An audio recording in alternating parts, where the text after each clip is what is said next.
Bismillahirrahmanirrahim. Assalamualaikum warahmatullahi wabarakatuh. Nama Haja Herwati A, MPD, PhD. Panjang Bapak Ibu ya. Kepala SMA Negeri 1 Katuman. Adapun saat ini saya akan berbagi praktek baik saya itu tentang bersahabat dengan gadget atau HP. Praktek baik saya ini dilatar belakangi oleh situasi. Ini sebenarnya waktu masih masa COVID tahun 2020, di mana pembelajaran kita saat itu secara daring, sehingga siswa sudah terbiasa dengan namanya HP atau gadget. Dan sampai kita setelah tatap muka pun siswa ini tidak bisa terlepas daripada gadget ini. Seakan-akan HP ini atau gadget ini adalah kebutuhan pokok. Kemana-mana bawa HP. Padahal waktu itu sekolah kami kan aturannya tidak boleh bawa HP atau bawa gadget. Dan ini kayaknya menjadi masalah. Aturannya tidak boleh, tapi siswa tetap membawa. Di tantangannya apa? Itu tadi Bapak Ibu. Siswa sudah terbiasa dengan HP. Siswa sudah terbiasa dengan gadget. Jadi walaupun kita larang, dia tetap membawa. Itu tantangan pertama. Kemudian tantangan yang keduanya, guru kami ini masih minim pengetahuannya tentang IT. Jadi dua inilah yang menyebabkan saya membuat program yang saya mulai dari tahun 2020, bersahabat dengan gadget. Dua tantangannya. Kemudian aksi apa yang saya lakukan? Yang pertama Bapak Ibu, saya ditugaskan di SMA Negeri 1 Katuman itu pada Juli 2020 sebagai PLT, menggantikan kepala sekolah yang sebelumnya yang sudah memasuki pensiun. Kemudian pada November 2020 dilantik menjadi definitif.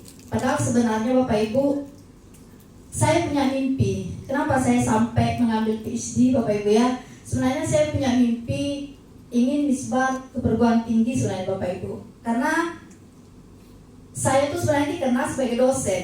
Jadi pas saya jadi kepala sekolah, ada yang bilang mahasiswa saya, kok ibu jadi kepala sekolah, ibu kan dosen. Seperti itu Bapak Ibu ya. Tapi itulah tadi Bapak Ibu ya, saya mengubur mimpi saya pindah ke perguruan tinggi. Kenapa? Karena di SMA Negeri 1 Katuman ini Bapak Ibu, ini adalah salah satu sekolah besar di Inghil. Siswa kami aja sekarang ini sekitar 1000. Siswa regulernya ada sekitar 900-an, kemudian smarternya ada sekitar 100. Jadi sekolah besar. Dengan guru 51 orang sekarang ini tendiknya 10, artinya sekolah besar. Tetapi Bapak Ibu, itu tadi ya, prestasinya masih minim. Pembelajarannya masih konvensional. Jadi guru datang mengajar, kemudian dah selesai seperti itu. Di saat saya di sana, itu menjadi seperti motivasi bagi saya. Akhirnya saya melupakan mimpi-mimpi saya untuk menjadi dosen. Oh ya, kayaknya saya harus stay di sini. Saya tinggalnya di kabupaten Bapak Ibu. Sementara ini di kecamatan. Jadi saya di tempat tugas itu saya kos. Saya kos di rumah penduduk 1 kamar karena suami kan tak bisa ikut karena dia juga dosen di Temilahan. Kemudian anak pun sudah kuliah. Jadi saya jadinya kos di sana. Dari dua tantangan tadi, aksi yang saya lakukan Bapak Ibu, yang pertama saya mengusulkan kepada guru-guru supaya kita memberi kebebasan kepada siswa untuk membawa HP ke sekolah. Artinya HP boleh dibawa ke sekolah dengan aturan yang ada. Jadi kita buat aturannya, Bapak Ibu ya. Jadi siswa boleh bawa HP. Kemudian yang kedua, bagaimana saya mengatasi tantangan minimnya pengetahuan guru tentang IT. Yang pertama yang saya lakukan, mungkin hampir sama juga dengan Pak Sukanto tadi, melakukan analisis. Kan ada kekuatan, ada tantangan, ada peluang, Bapak Ibu ya. Jadi saya sini mencari guru-guru yang bisa menguasai IT. Waktu itu bulan Agustus yang saya lakukan, baru 2 bulan Bu. Saya di sana sebagai kepala sekolah. Saya masuk Juli, Agustus saya sudah lakukan itu. Saya identifikasi guru-guru yang menguasai IT bersama dengan wakakurikulum. Siapa saja yang bisa menguasai IT. Ada, saya dapat nama beberapa orang. Ada waktu itu namanya Ibu Sri Wahyuni. Kemudian kami melakukan pelatihan. Ya, pelatihan pertama yang kami lakukan di bulan Agustus 2020, 1 bulan setelah saya di sana, Ibu. Waktu itu karena kita masih masa COVID, jadi pelatihan yang kami berikan itu masih dulu Google Form, Google Classroom, kemudian link Zoom meeting yang kami berikan kepada guru-guru. Kemudian setelah beberapa tahun saya di sana, pelatihan ini terus kami lakukan. Baru-baru ini kami melakukan pelatihan tentang Canva, Kahoot, Quizzes. Itu kami lakukan hampir setiap semester. Mungkin pertanyaannya siapa narasumbernya? Seperti tadi Bapak Ibu ya, kita susah narasumber. Kalau saya di sana Bu, ada istilah kami dari guru untuk guru, oleh guru. Jadi guru-guru saya ini Bapak Ibu, guru-guru saya ini yang misalnya dia sudah belajar mandiri, bisa dia Canva, dia yang berikan materi. Yang bisa Kahoot, dia yang berikan materi.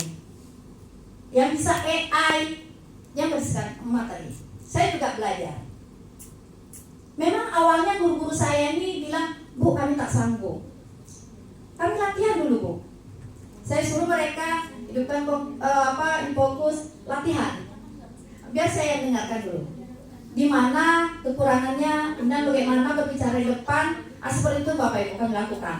Kemudian kepada guru-guru yang lain saya katakan gini, tidak usah lihat bahwa yang jadi materi itu adalah kawan kita sendiri, tapi lihat bagaimana manfaat yang akan kita dapatkan nantinya. Saya bilang tidak ada namanya kita sini membuli, kadang-kadang kan ada juga tuh ya, itu aja kok yang seperti itu. Saya sampaikan itu kepada guru-guru, siapapun yang memberikan materi, kita tidak perlu pandang itu. Bapak Ibu ya, jadi kami pematerinya dari guru untuk guru oleh guru. Itu yang saya lakukan. Kemudian yang kedua, tadi sudah mengidentifikasi, kemudian pelatihan. Kemudian langkah ketiga yang saya lakukan, supaya guru-guru saya ini menguasai IT, evaluasi Bapak Ibu. Evaluasi yang kami lakukan di sini, misalnya Ibu si A belum bisa ini, nanti saya tunjuk Pak Indra, karena Pak Indra sudah bisa ini, tolong ya bimbing Ibu ini, seperti itu. Ibu 2 menit lagi. Ya, jadi ini pun saya sebut dengan tutor sebaya. Dari hasil ini semua Bapak Ibu, alhamdulillah salah satu siswa saya, itu namanya Charlie Arya Satabahar, kemarin dia mendapatkan penganugerahan di dalam Festival Kurikulum Merdeka 2024 ke tingkat nasional. Kemudian guru saya yang sekarang juga sedang ikut Jambore ini, itu atas nama Pak Zulkifli, dia sudah dapat menciptakan aplikasi Pipet. Kemudian Pak Desi Putra juga sekarang ikut Jambore, dia membuat program Glow tentang pembelajaran bahasa Inggris yang berkaitan dengan gadget. Jadi yang mau saya sampaikan di sini, kita tidak perlu takut memberi kesempatan kepada siswa untuk memanfaatkan gadget di sekolah. Mungkin kata-katanya begini Bu, sekarang ini kan sudah zaman digital Bapak Ibu ya. Kita ambillah kata-kata dari Ki Hajar Dewantara. Kita harus mengikuti zaman. Saya mengibarkan seperti ini. Misalnya kita tuh tinggal di tepi pantai. Kita tidak bisa melarang anak-anak kita ini tidak kena air. Tidak bisa kita melarang anak-anak kita ke tepi pantai. Tapi kita ajarkan bagaimana teknik berenang, bagaimana caranya kita menguasai lautan.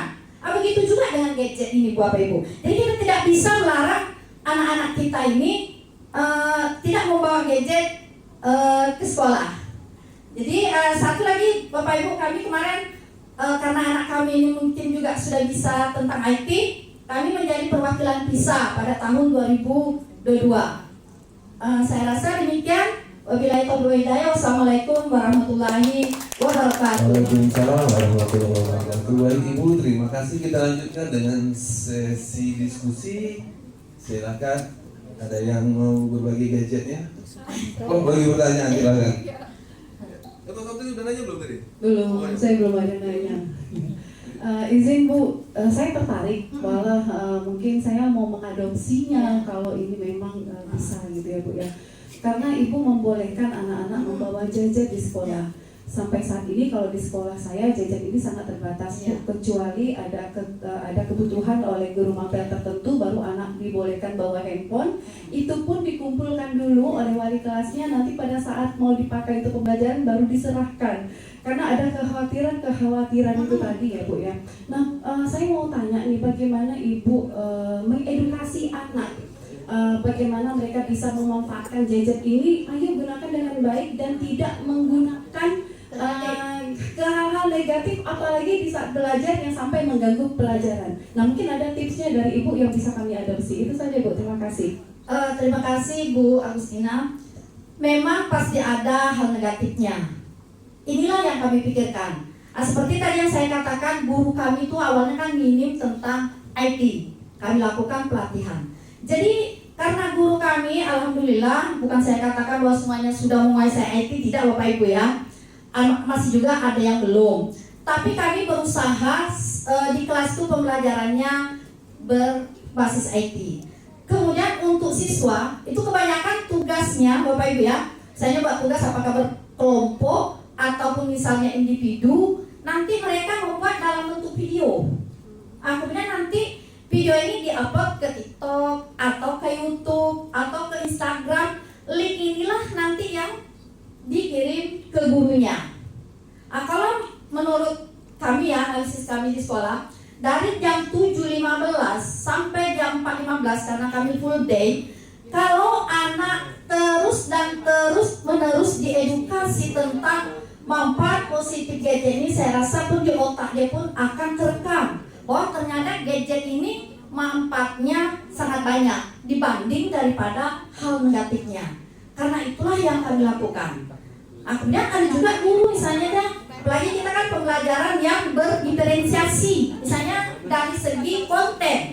Nanti misalnya Bapak A misalnya ngajar tentang apa misalnya, silakan dulu anak-anak cari di Google misalnya materi tentang ini, seperti itu Bapak Ibu.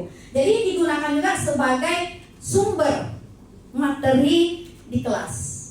Karena mohon maaf Bapak Ibu ya, kami tuh dekat dengan Batam. Jadi HP ini kayaknya mudah mereka dapat. Walaupun misalnya tak dapat yang orinya, tapi yang secondnya, yang misalnya yang Apple. Anak tuh rata-rata HP-nya HP Apple, yang sudah keluaran baru, walaupun yang second barangkali. Karena itulah kami memanfaatkan situasi ini. Demikian Bu. Baik, terima kasih Ibu. Yang lain Bapak Ibu ada yang mau berbagi? Tidak berbagi Pak, boleh Pak? Boleh silakan. Terima kasih Pak Ibu. Saya mau bertanya nih Bu, karena saya dari TK gitu ya Bu ya. Kira-kira Ibu, kalau menurut Ibu, batas usia untuk anak itu mengenal gadget itu mulai dari usia berapa gitu Bu?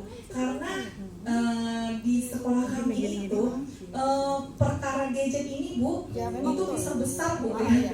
Karena begini Bu, kadang ada laporan dari guru yang menyatakan kalau Bunda itu kami punya masalah nih dengan salah seorang anak, karena Bunda sepertinya dia selalu nonton ini handphone gitu. Dia suka menggerak-gerakkan badannya gitu, seperti di TikTok gitu kan. Terus itu nanti ada juga laporan dari orang tua, Bunda tolong gimana Bunda supaya anak kami mau menjauhi gadget handphone gitu. Seperti kecanduan gitu Bu.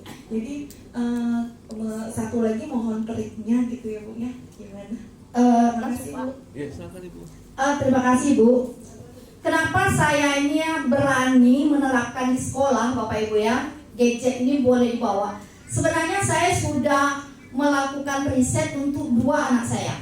Jadi anak saya Zainul Habibi Ahmadi umur 1 tahun, saya sudah perkenalkan dia dulu awalnya komputer Bu ya. Kita kan waktu itu belum punya, tahun 2000 belum punya komputer, bermain game di komputer. Kenapa saya lihat bermain game ini sebenarnya untuk memusatkan pikiran. Tapi itu tadi Bu, perlu pendampingan. Itu yang paling penting. Kemudian saya lihat dengan memperkenalkan handphone ini atau gadget ini karena awal anak saya memang saya latih. Dan alhamdulillah Ibu, sekarang dia di Fakultas Kedokteran Unja, istilahnya tugas mereka tidak kewalahan. Dia bisa mengedit tugas lewat HP. Kemudian nanti mengambil misalnya materi-materi juga dari HP. Ya memang HP-nya ya yang canggih lah yang kita belikan Bapak Ibu ya. Kemudian anak saya juga yang kedua begitu, ada itu di farmasi sekarang di Unja juga demikian. Memang dari kecil saya sudah perkenalkan, tapi Bu, inilah tapinya. Orang tua yang harus tahu proporsinya, kapan dia boleh bermain game, kapan dia menggunakan untuk pelajaran. Kalau orang tua sudah lolos, sudah tidak menjaga, udah semuanya hancur. Jadi sebenarnya bukan tanggung jawab kita di sekolah sebenarnya, tapi yang di rumah. Cuman sekarang ini kan kita kebanyakan orang tua ini kan menyerahkan bola-bola kepada kita. Mereka bilang, kan anak saya sudah saya sekolahkan di situ, jadi tanggung jawab Anda, seperti itu. Jadi itu tadi Bu ya, kalau menurut saya, kapanpun sebenarnya bisa, tapi itu tadi Bapak Ibu ya, proporsinya. Kalau misalnya kita biarkan saja anak tuh hanya menonton TikTok, atau mungkin dia bisa akses yang lainnya, ya memang hancur Bapak Ibu. Tapi bagaimana kita memanfaatkan, IT ini untuk yang positif. Karena menurut saya tidak bisa Bu ya kita ketepikan, karena memang sudah zamannya sekarang. Sesuai dengan Ki Dewantara, kita melakukan pembelajaran sesuai dengan zamannya. Terima kasih Bu. Terima kasih. Baik, saudara. Sudah terakhir sebentar saya sedikit Ibu izin mungkin tidak berbagi saja teknologi hari ini di sekitar kita pakai. Nanti ada namanya algoritma kebangsaan dari Lemhanas, saya TOT Lemhanas, keterangan dari Lemhanas, dan kita akan ada materi namanya algoritma kebangsaan, bagaimana merubah pola pikir dalam menggunakan gadget, termasuk guru dan orang tua. Karena di isu di sana kita mudah terprovokasi, isu sosial, isu segala macam. Nah, perlu dulu orang tua yang diedukasi. Bagaimana ada cara dan ada materi, ada konten. Nanti Bu cari algoritma kebangsaan. Kebetulan kami pernah, saya trainer di situ. Insya Allah nanti bisa kita pahamkan dulu kita. Baru kita bisa memutuskan saya sudah bisa kasih atau belum. Ya, nggak usah eksekusi. Karena kita pahami dulu orang yang kita kasih. Ya, jadi ada algoritma kebangsaan. Itu namanya dari algoritma destruktif. Algoritma yang membuat kita berkelahi gara-gara gadget Bu. Algoritma. Kadang bertengkar nih, Ibu update status sekolah Ibu lagi dapat juara, yang lain jawab, itu aja sombong. Ibu kelahi loh. Nah itu Bu, nanti kita perbaiki cara berpikir kita. Terima kasih, silakan Ibu berikutnya.